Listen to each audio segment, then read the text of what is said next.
Hi, everyone. Welcome into the Admitted Students Faculty Roundtable session for the Viterbi School of Engineering Biomedical Engineering Department session. My name is Paul Ledesma. I'm the Director of Undergraduate Admission here at the Viterbi School. It's a pleasure to have you. I'm sorry we're running a little bit late today, but we're happy to get you started. If you haven't done so already, please go ahead and mute your microphone. And what we're going to do is get through a nice conversation about biomedical engineering, and no better trio to handle that than the faculty that we have on hand today. Three fantastic faculty. I'm going to let them introduce themselves. First, we'll start with Dr. Yen. Sure, thanks, Paul. My name is Jesse Yen. I am an associate professor in BME. I teach the intro to BME class, so if you come to USC, you'll probably see me in the fall or the spring. When I'm not teaching BME 101, I am doing research in ultrasound, something that you have all had direct exposure to roughly 18, 19 years ago.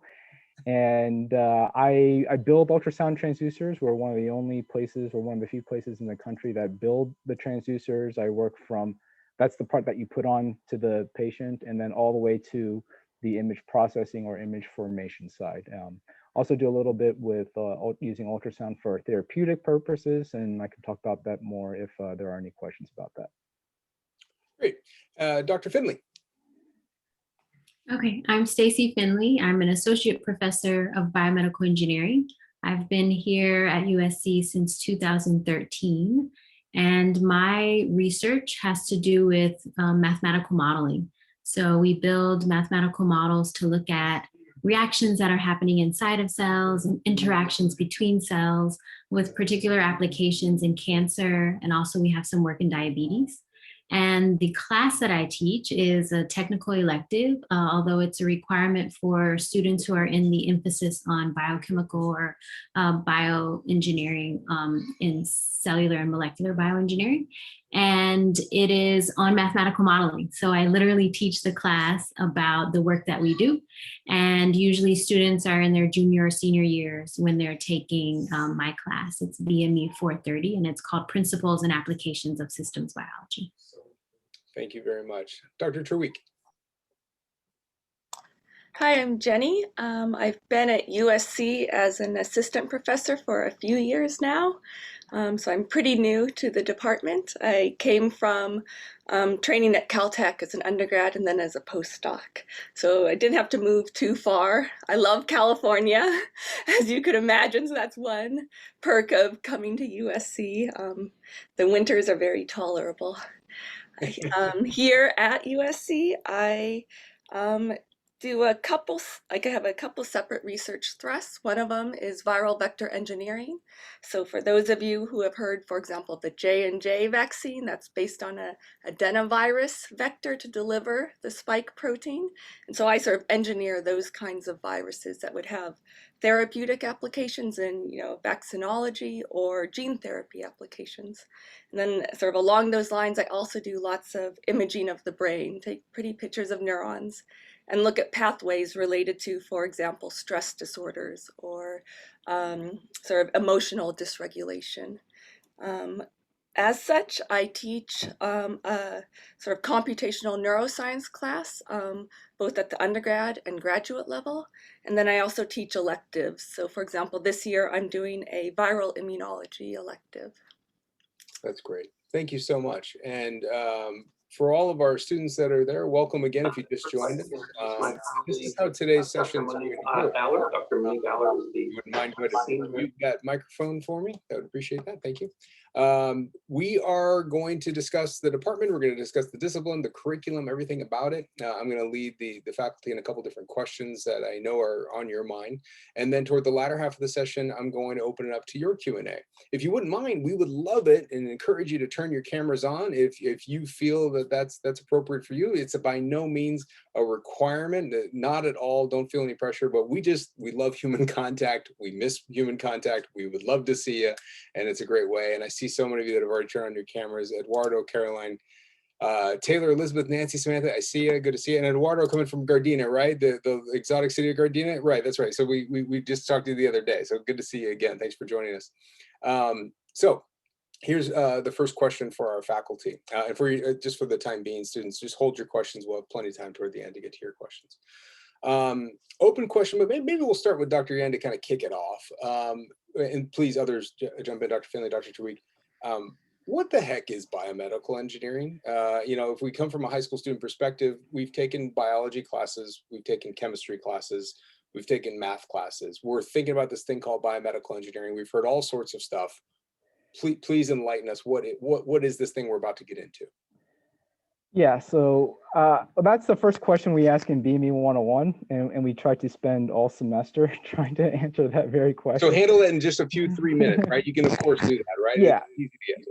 Sure. So my what I like to tell students who, especially those who haven't really been exposed to it, is that it's still engineering. I always say that engineering is the noun, biomedical is the adjective.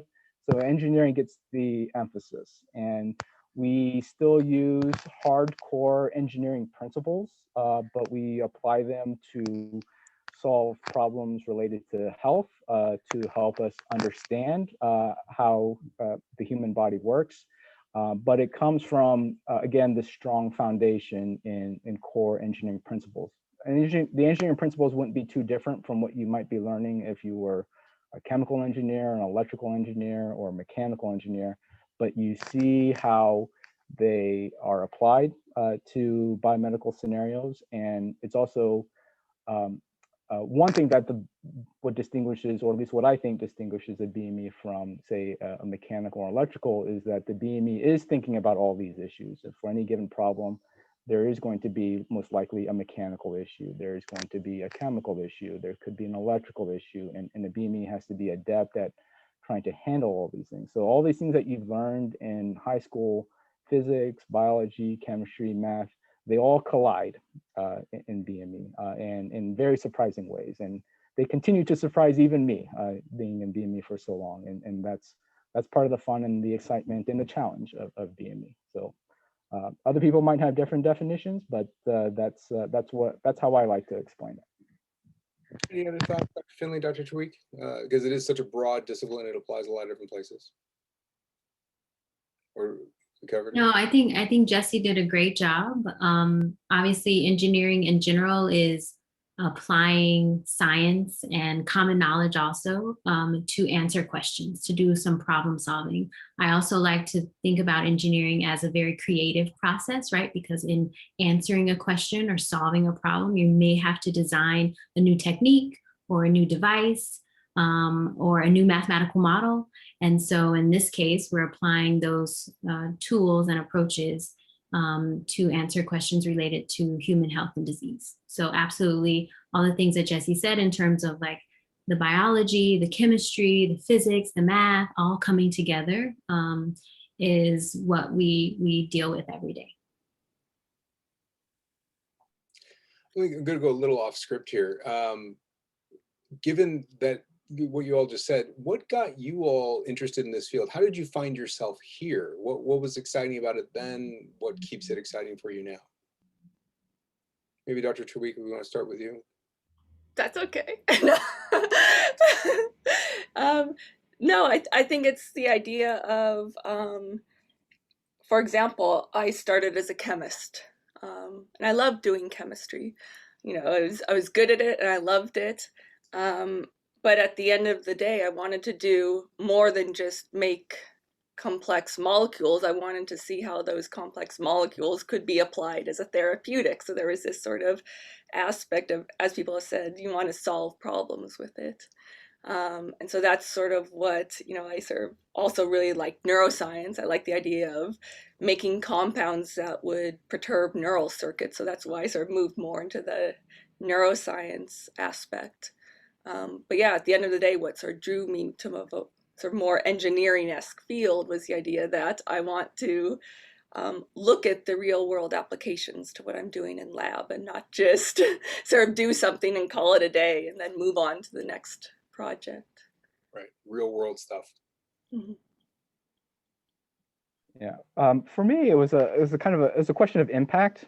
And I saw engineering in general as a way that I thought I could make an impact on the world.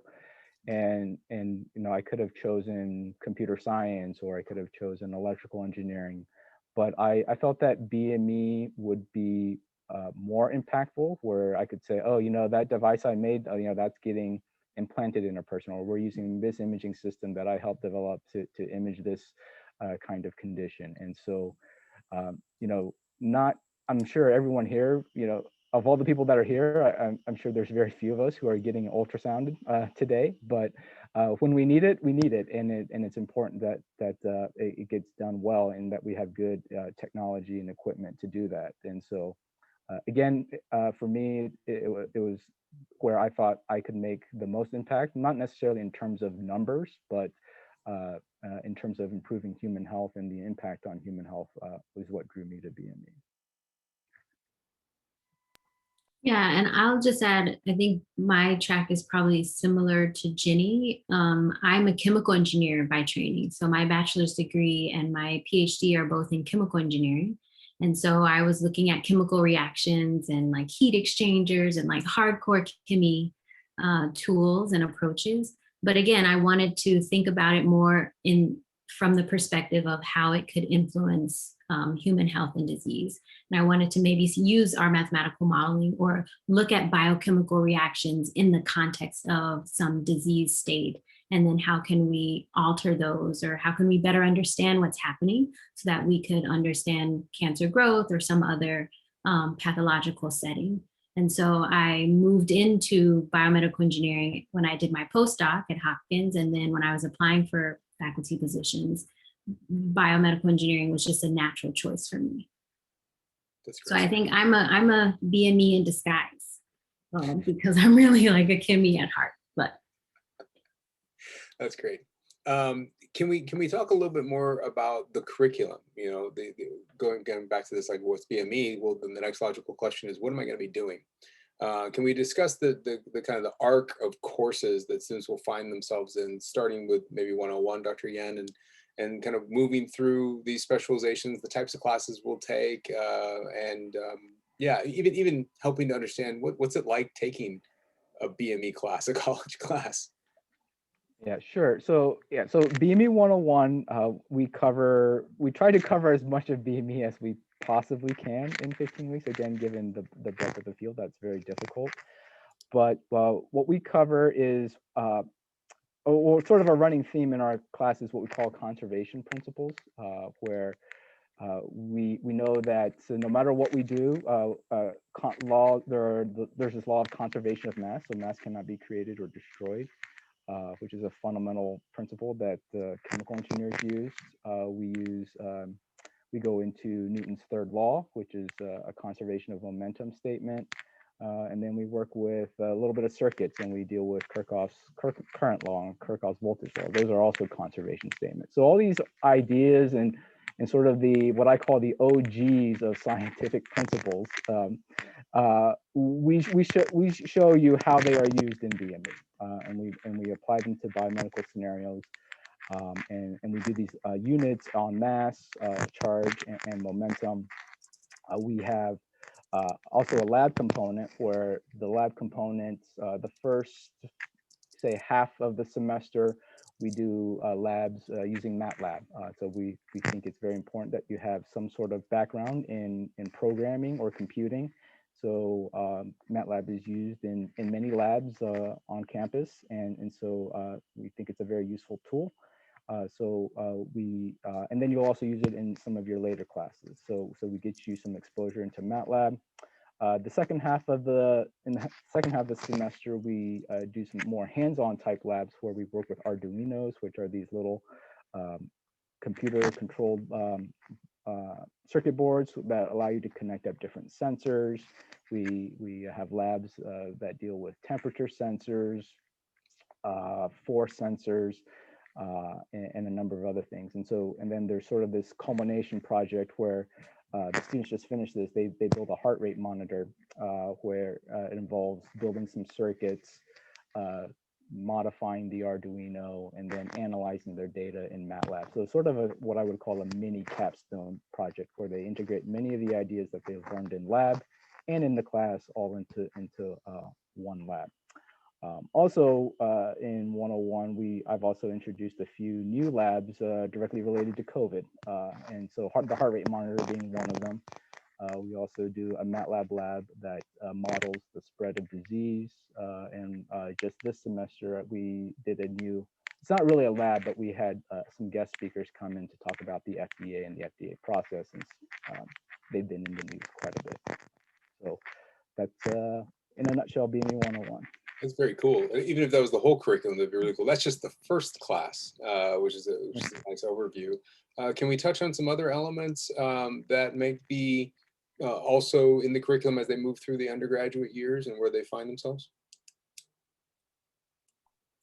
Yeah, so well, my class happens later in the curriculum, but I feel like the first 2 years really, I mean, you have maybe 1 or 2 BME classes each semester, but a lot of it also is sort of building up the tools that you need to really excel and do well in engineering. So that includes like your chemistry classes, your math classes, other general education courses. But once you get into maybe the spring of your second year, and then for your third and fourth year, you're really immersed into the biomedical engineering curriculum. So in spring of second year, you take sort of a class that's similar, very similar to the more advanced technical elective course that I teach, but it's called Biomedical Computer Simulation Methods, BME 210. And so in that class, it's taught by Professor Darginio and also Professor Kay.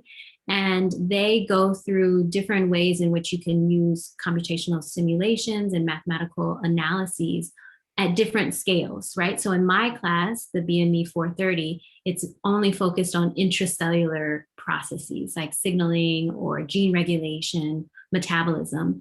But in Dr. Darginio's class, it's on different scales. So it can go up to the whole body level, the macro scale. And so it's just a way for you to understand and see more applications of computational simulations in biomedical engineering.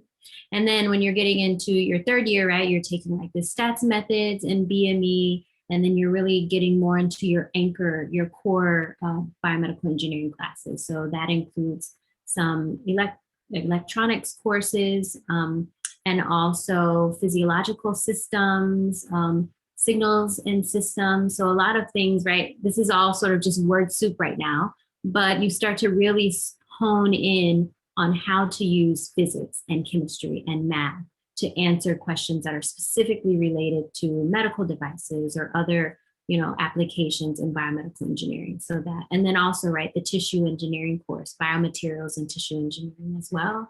And so these are, again, honing in so that you're not just an engineer, but you're BME, a biomedical engineer. But I think that's very similar to the other disciplines where the first 2 years are really building up the tools. And then in your third and fourth year, you're digging into the fundamentals of the particular engineering discipline that you're majoring in. Absolutely. And I'll add in, I think that one of the distinctions between our program and others is that you get to take BME right away, though. Like you don't have to just get through prereqs, and Dr. Yan's BME 101 class is a great example. For all of you that are watching, we sent you this booklet, which goes over all the different academic programs. We sent you a PDF in case it didn't reach you in the mail, but it details out exactly what Dr. Finley was just talking about with the individual programs. And also you might notice that we have these 4 or 3 other specializations in addition to the biomedical engineering degree program: biomedical electrical, biomedical mechanical, and biomedical molecular cellular. So you could see the differences in each of those programs in the booklet we gave you. But I might ask our faculty if you wouldn't be able to give just kind of an overview. What are the differences between these programs? And of course, the super secret answer of which one's the best one. Where am I going to be the best, right? Because that's obviously one of the questions everybody has too.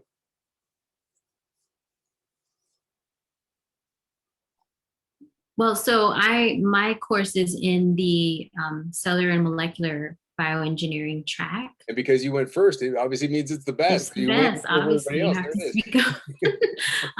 So you'll take the class that I was talking about, mathematical modeling of intracellular processes. And then you're also going to have the biomaterials and tissue engineering course. And then also Professor Chung teaches a class on nanoparticles and drug delivery. So again, it's the cellular and molecular side. as compared to more of the mechanical engineering or the electrical engineering, right? So I think it's worth saying that every biomedical engineering department in the country has its own flavor. And it sort of depends on what faculty were there at the start, right? Who was founding the department. And at USC, it was founded by electrical engineering faculty. But since then, we've enhanced and even strengthened the BME curriculum and the course selection to have the cellular and molecular and to have the ultrasound and imaging technologies and the medical devices. Whereas maybe another institution might be more geared towards chemical engineering or more geared towards mechanical engineering. So every BME is going to have their own flavor. And so what we try to do here is to have you understand, the fundamentals of biomedical engineering, but then still have a little bit of an emphasis. And that's what those tracks are meant to do. I can probably speak more on the electrical side of things. So if you were doing an electrical emphasis, you would be taking courses, say, for example, in medical imaging. There's an undergraduate medical imaging class. You would take medical electronics. There's an instrumentation class. There's a senior capstone class, which is more device related. It's a sort of a device-based project. You don't have to be an electrical emphasis to take it, but there is that class. And another class is signals and systems, which deals with signal and image processing and image formation. And you could also probably take some other classes that are cross-listed in the EE department as well, maybe something like semiconductor physics, electromagnetics, those types of courses. I think I'd also want to point out that, oh, I'm sorry, Dr. Tweek. Well, I was just going to say, Stacy is able to say that the molecular cellular thrust is #1 simply because we do not have a neuroengineering thrust yet. But if we did, it would be #1. But I think it's important to note that there is space in the schedule for technical electives and for even, specializing even more within any of them sort of major thrusts within the actual BME major. So for example, as technical electives, you could take sort of more neuroengineering related coursework, or within the molecular cellular realm, you could take courses such as, my elective on, viral vectors, or, many of us teach electives on, devices for sort of, within the molecular cellular thrust. So there is this ability to just shape your major in a way that sort of best suits your career interests.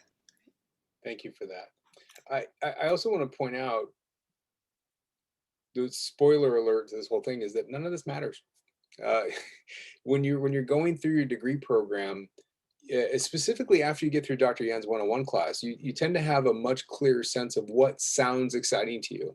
And with each semester and more classes under your belt, you're going to have more of an understanding of what it is you want to be doing. And as a result of that, be choosing classes based on those interests: neuroengineering, molecular, cellular, electrical engineering classes. And I hate to say this because I'm talking to a highly analytical group of students that are probably really good planners. You can't plan it out. You can't say that's what I want to do because you haven't done it yet. It is what I would refer to as an experiential process.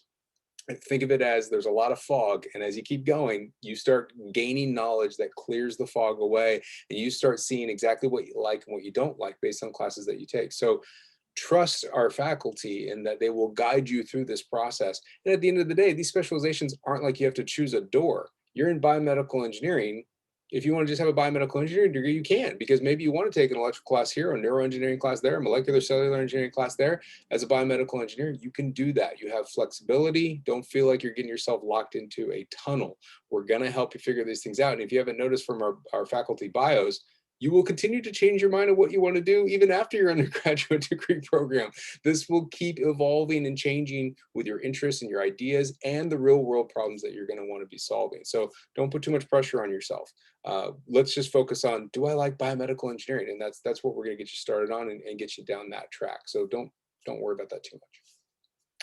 Let's talk about I think the next natural question, after I try to talk you all out of planning, but where do our students go after their undergraduate years? You know, statistically speaking, about 2/3 of our graduates each year go directly into industry, and about 1/3 of our students go into graduate programs. So where do they go to work? What do they do? And if they go to grad school, where do they go to grad school? What do they do there? If anecdotally, students that you know, sometimes this comes down to, where are the letters of recommendation you've been writing lately, going to? Yeah, sure. So a number of students do go into industry, and I would only say for BME it's a little bit different than say for EE, because there is no there's no Google or IBM. There aren't these really large companies. So, you know, the largest companies that I know of in BME are, you know, your Edwards Life Sciences, Abbott, Medtronic, but those pale in comparison to these other companies like an Apple, and so generally the students will then go to smaller companies, but there are a number of companies, even in Southern California. The companies that I mentioned all have facilities in this area, and I also think that BME companies tend to be a little bit smaller because they focus on one particular device or some kind of implant, and they have to have people engineer that from the beginning to the end, and then they just focus on that. So a lot of them go into industry. A lot of them will do work on testing the device, evaluating the device. A number of them enter. A lot of these companies have programs where the first couple of years they rotate through different units within a company. So they may go into a business unit, they may go into an engineering unit, they may go into a clinical unit. So they really get to see, it's basically like a rotation, and they get to see the different aspects of the company. They get to understand the business, and then at the end of that rotation period, they choose which area that they want to focus on. In terms of postgraduate work, I've had students go into med school, grad school. Usually grad school is BME, and then a few number of students have also done an MD, PhD as well. Any other thoughts, Dr. Finley, Dr. Tariq, any other different companies or programs? So go ahead. I haven't been here too long. For the first undergrad class that I taught 2 years ago, I guess, it was a mix of ages.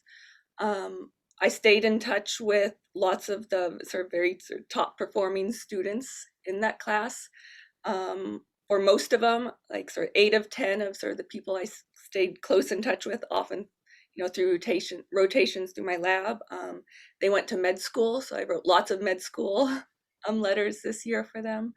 One student who was particularly good, very focused on research and sort of very energetic, I was actually able to try and throw around my weight to get him into grad school at Caltech. So he'll be starting grad school within the bioengineering department at Caltech. So that's very exciting. And then there are a few students I know who did internships over the summer, and now that looks like it might be panning out into a job offer. And again, these would be local small companies. So you have sort of a range of options, I would say, you know, with your BME major. Absolutely, and to clarify, well, Dr. Yen is correct. You know, we don't have these giant companies in BME. That doesn't mean that your opportunities are less than.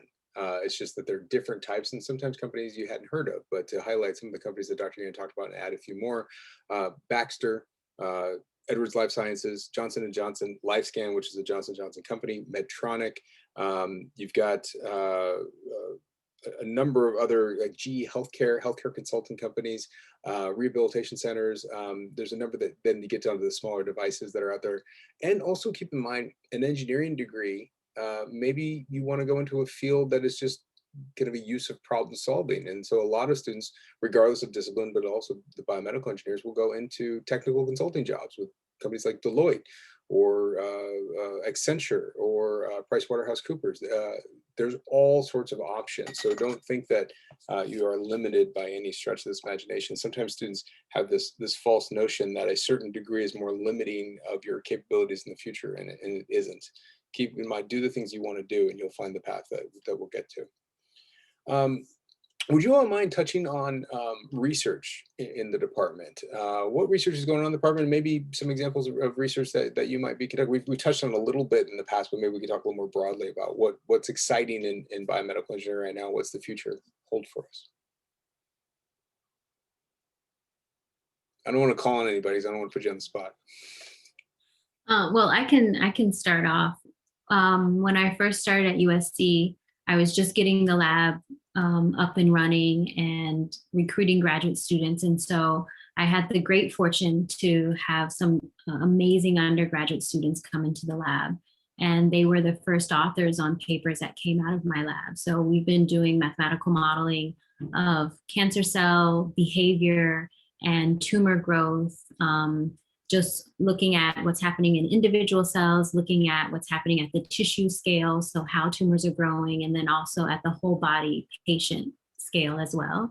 And so I had a couple of great students starting off that really jump-started some projects in our lab and ended up being authors on papers. And so I think one exciting thing about being in BME is that there are a lot of different topics that you could really immerse yourselves in, and you can have very full and rich experiences on the research side. And faculty, I think, are always willing to have great undergraduate students come into the lab. And in my case, I like to sort of break off a piece of a project that the student can take ownership of, so that they're not just doing grunt work, and they're not just doing some, work that a graduate student doesn't want to do, just clicking a button and running some simulations, but they get to get in on the ground level and help to build the model and do the simulations and evaluate the simulations and the results.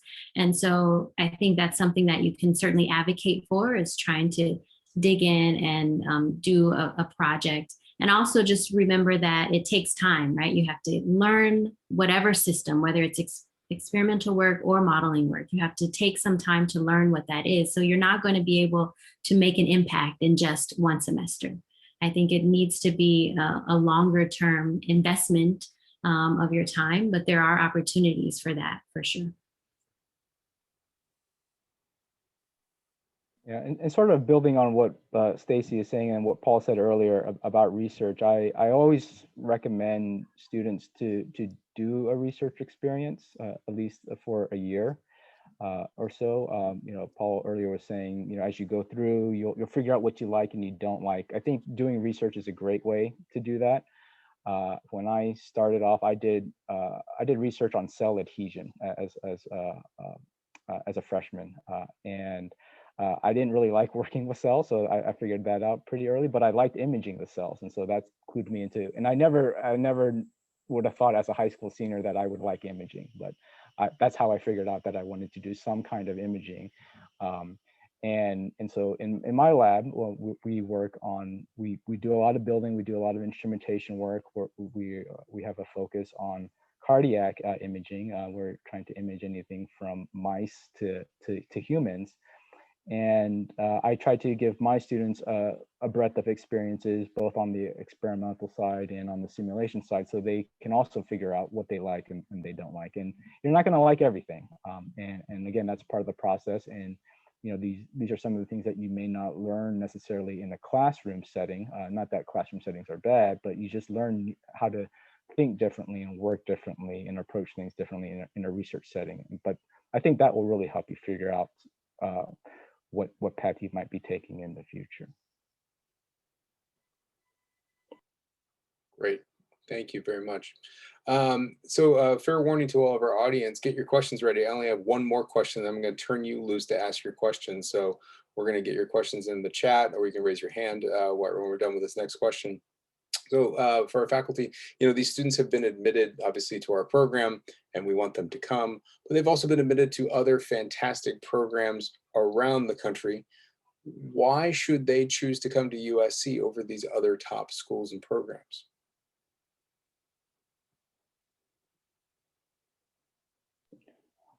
One thing that I would say, aside from some pretty awesome faculty and some pretty awesome research, every school is going to say that. I would also add, and I don't know if the audience members here will be meeting with some of the undergraduates, but I think the undergraduates are fantastic, and there's a great organization, Associated Students of Biomedical Engineering, ASBME. And that is such a well-run organization. They do so much for their members. They provide networking events. They help connect their members with faculty who for research opportunities. There's a number of social things that they do, and there's a mentorship program. So it's something that I would have really liked to have had as an undergraduate. And again, I don't know what these, I'm sure there are equivalent or comparable chapters at other schools, but I think our ASBME is top notch, and I think you'll really find a home there if that's what you're looking for. ASBME has also won a number of awards for best organization or most innovative organization, and this is compared across all the different clubs on campus. And so that kind of gives you an idea of, I think, how awesome that organization is. And it's something that I recommend everyone to get involved with, at least to some degree. Maybe you want to do other things and branch out, but being somewhat involved and seeing what's going on in ASBME, I think would be a very valuable experience. Yeah, I absolutely agree that the undergraduate students in the department are fantastic, phenomenal, and they have a lot of different interests. And I think that is one thing that sets USC apart, is that you have the opportunity to be at an institution that has excellence in a lot of different areas. So you get the foundation in engineering, and then you can see how that might be applied in other contexts. So the School of Medicine is phenomenal.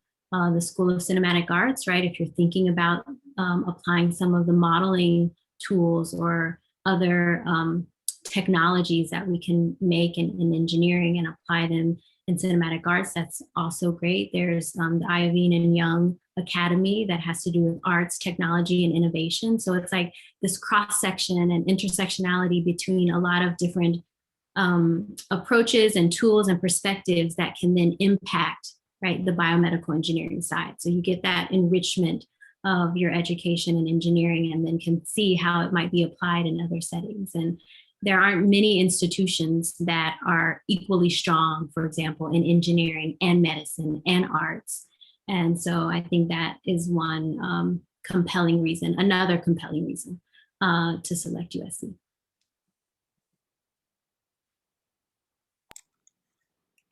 I guess one other reason is, being in LA, you have the just the whole sort of surrounding in terms of opportunities for internships in the summer, which is or even during the school year. If you were, for example, not to pick on other schools, if you were at Cornell BME, your surrounding is Ithaca, right? And if you stayed there during the summer, you wouldn't have Silicon Beach, where you could have a really slick internship at a startup, for example. So you have this sort of, intellectual community surrounding USC that provides lots of really nice outside opportunities, for additional sort of fields of study, for internships, that might lead to job opportunities, for example. And then for myself, coming from having done an undergrad at Caltech, Caltech suited me just fine because I'm fairly shy. I don't like to be social. I sort of stay in my office, as you can see. But I think USC offers a much more well-rounded education than a place like Caltech, where you do have a football team you can cheer for. You have ways to have outlets, to have a social life, to do fun things in your life. Whereas, at Caltech, our saying was our football team's been undefeated for the last 30 years. And that's because that's when the football program ended at Caltech. Whereas here, you can work hard, but then you can also enjoy life, which is equally important. I think COVID has taught us that it's important to enjoy life, to sort of make use of your free time, to establish connections, make new friends. that sort of work-life balance or school-life balance is very important. And I think you get that at USC. I couldn't have answered that better. The community of support, the alchemy of a kaleidoscope of academic resources, and the opportunities that exist in the area, not to mention having a fun time.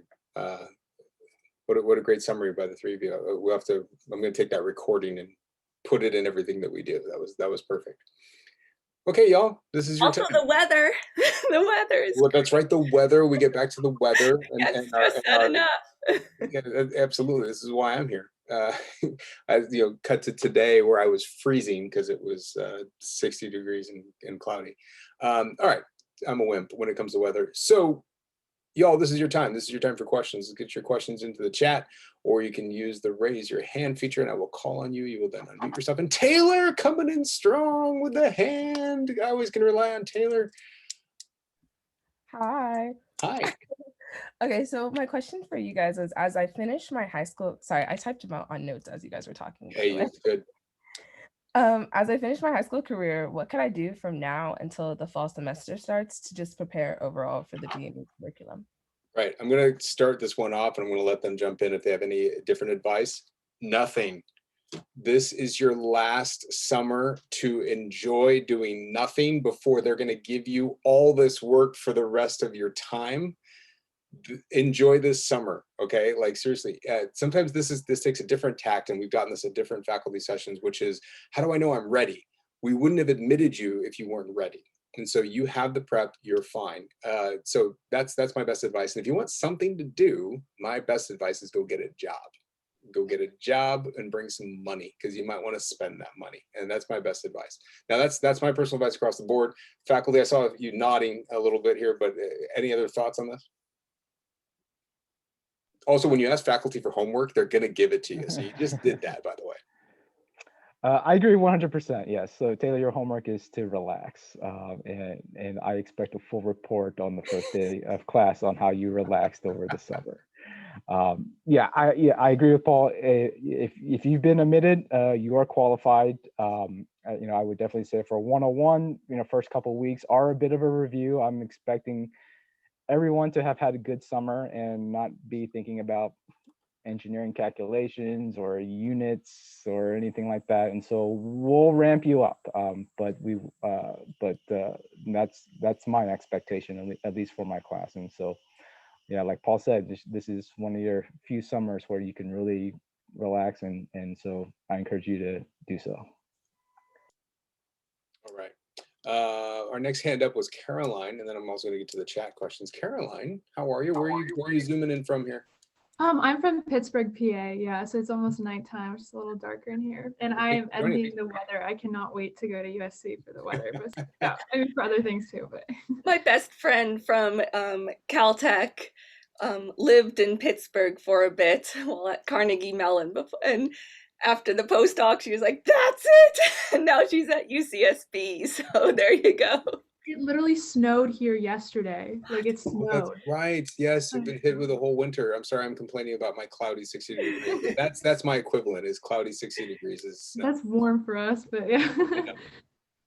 Yeah. So I was just gonna ask. Yeah. So for those of us who like are not sure exactly what type of engineering to choose, like, do you have any advice? And also, like, why should we choose biomedical, and like what makes the biomedical engineering program stand out specifically? Great question. I mean, I think if you're No, go ahead, Jenny. Go ahead. One of the nice things about biomedical engineering is you get to sort of dip your toes into the pools of all other engineering majors, right? Because there is, obviously an electrical engineering sort of thrust within BME. You use a lot of electrical engineering, particularly if you're doing like neuroengineering or if you're doing devices, you get to sort of draw from all the different fields of engineering, which might not be the case if you were in, I don't know, aerospace engineering. It might be a much more limited pool that you would draw from.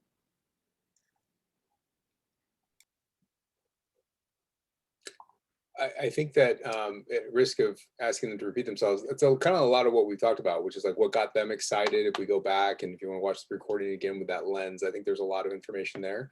And honestly, my only advice is you got to ask yourself a different question, which is what sounds cool to you? And if what you've heard so far about what they're dealing with and what their applications are in, health, the human body, and all the various intricacies in between, if that sounds cool with you, then let's get started there. And then that's the last part I'll add here, which is you're not choosing a degree program right now. You're choosing a program to start in to learn more about. If you change that reference, if you change that lens, you will put less pressure on yourself, because that's what BME 101 is all about. As Dr. Yen talked about, the first question of BME 101 is what the heck is biomedical engineering? And we're going to deal with that for 15 weeks. You're going to know whether you like it or not after that. If you don't, you have the opportunity to switch out, go to something else. You've been admitted to biomedical engineering. You've been admitted to every one of our engineering programs. Don't worry about it, okay? But if this sounds cool with you, you're just picking a place to start. Does that help you, Caroline?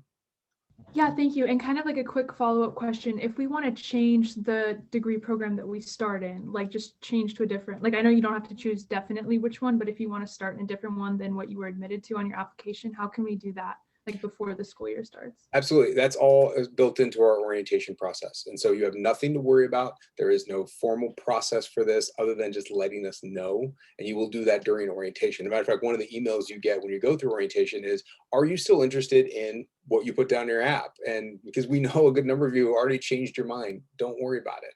And so that we can advise you for your fall courses, we'll advise you for the right courses that you're going to take right away. So don't worry about it. We got you covered. We're going to take care of you. Okay. Let's get to one of our chat questions here.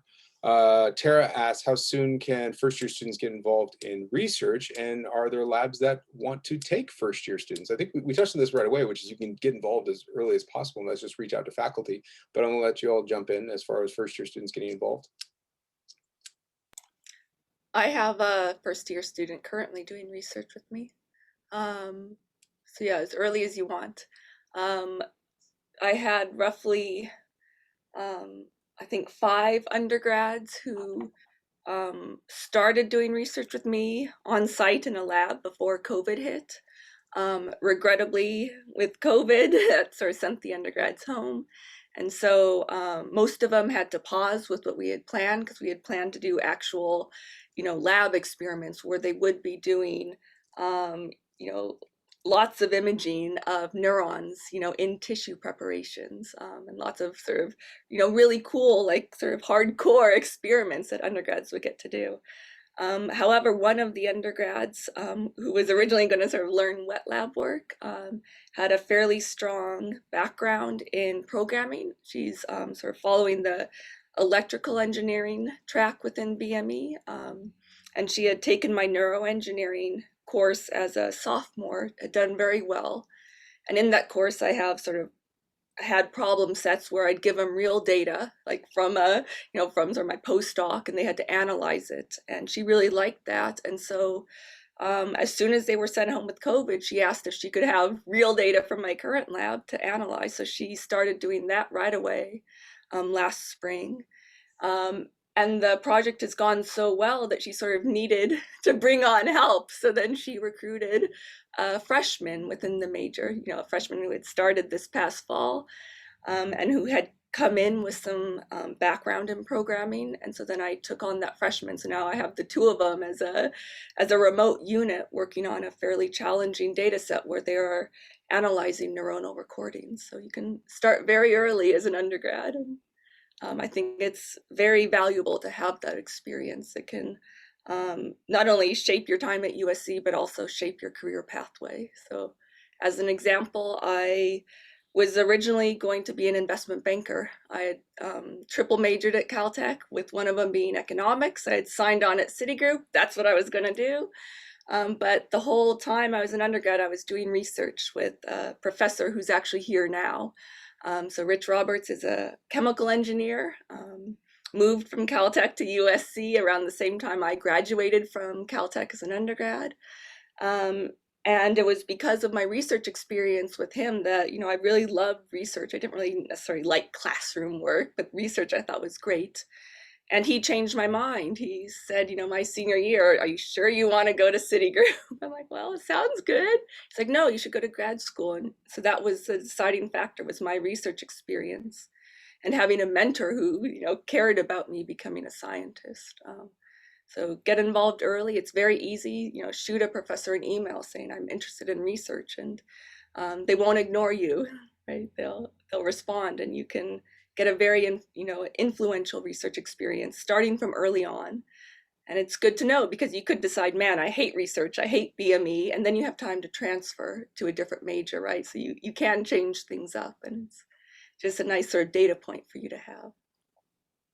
Maybe I'll just add one other point, which is give yourself a little bit of breathing room that first semester, right? You're moving to a whole, perhaps another state, another city, another environment. And so you might want to just see, how does it look for me to take the coursework, to do well, right? You don't want to do, and my opinion is that you don't want to do so much research at the expense of your academic standing.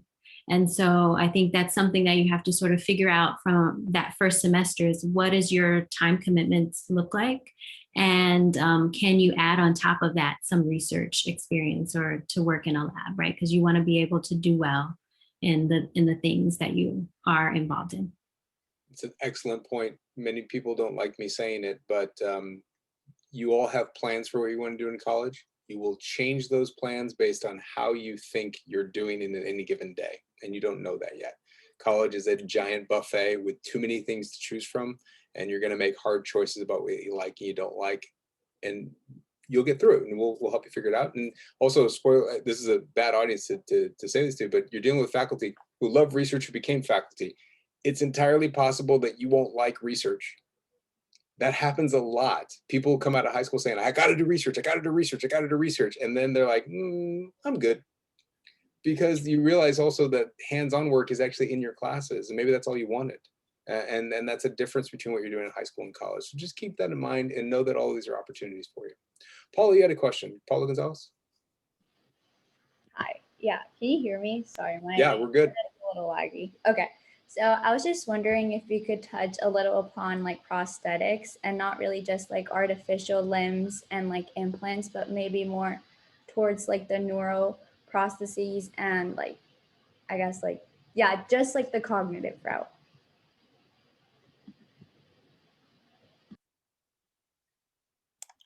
So we have some faculty whose research expertise and training is in that area. So Dr. Francisco Valero Cuevas is the first person who comes to mind. He's more on the neuro side.